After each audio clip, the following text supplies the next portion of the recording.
Come with me on my London work and family trip.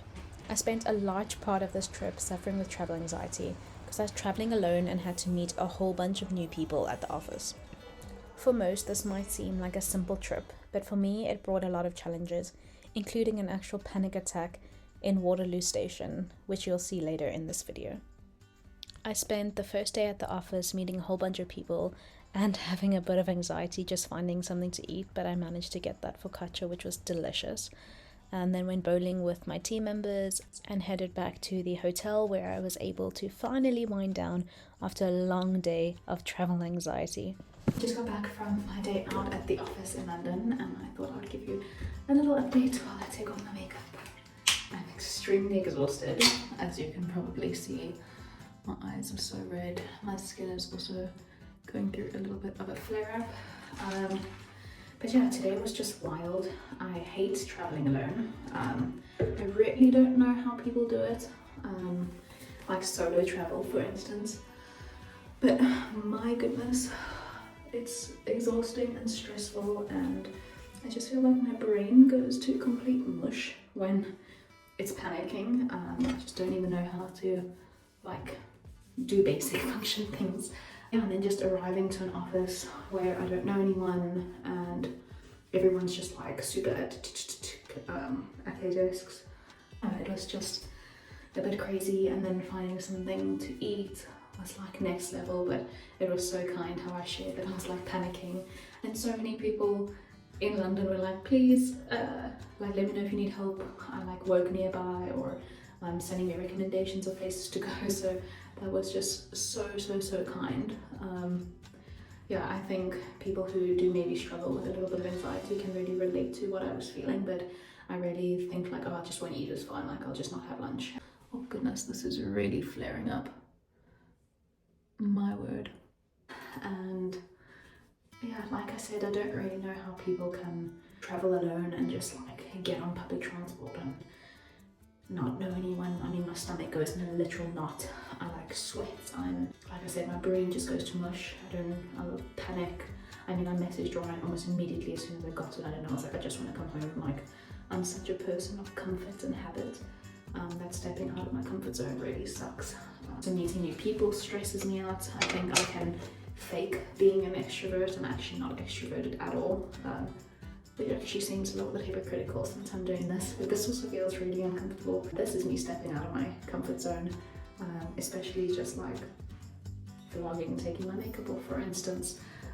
I'm usually quite stressed about what people think of me, and that's why I think this YouTube journey will also help me with that. So thank you for being so kind.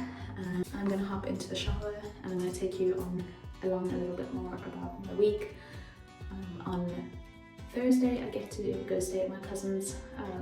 Most of you know I'm very close to them, they're like siblings to me. And yeah, until the next night, I managed to sleep tonight, and yeah, good night.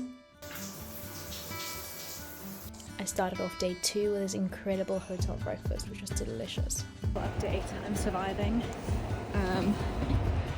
The city is huge and busy, and I've gotten myself out for a little walk. Yeah, I had a break in my meetings and I'm out, and today's a much better day than yesterday, thank goodness. It is now the end of day 3 at the office, and I'm finally ready to go meet my cousins, but that means I have to endure the London public transport. I'm leaving the office to try the public transport.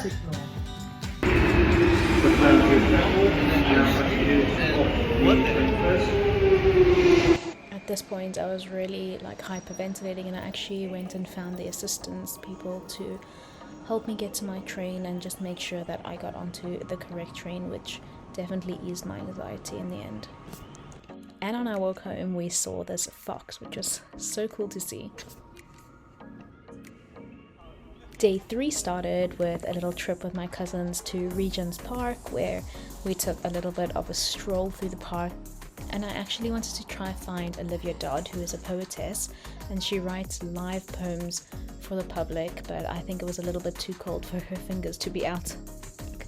So we then ended up going to Camden Market, or Camden area, and the Camden Market, where We saw some really cool artwork and it was just a generally awesome vibe. We also had these incredible pastéis de nata.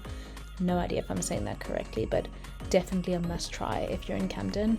It's also where Amy Winehouse is from.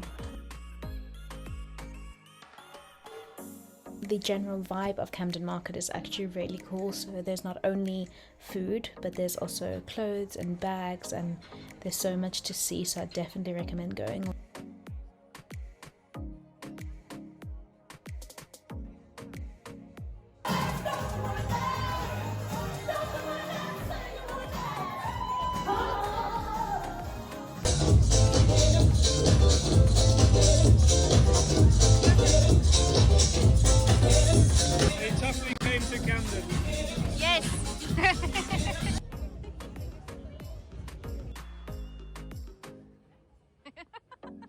My last morning in London, we went for brunch at Megan's, which had a very cute interior and really nice food, and I loved this mirror and wallpaper. It just gives such vintage vibes. And we stumbled across this cheese market. I found some tiramisu, which I can't eat the raw eggs, so I ended up having some ice cream in the freezing cold, but it was definitely worth it. It was delicious. It was then time to head back home, and my cousin kindly helped me find my train so we didn't have a repeat of Thursday night's panic attack. Love you. See you. Thanks for joining me on my anxious London trip, and I can't wait to bring you guys along on the next one.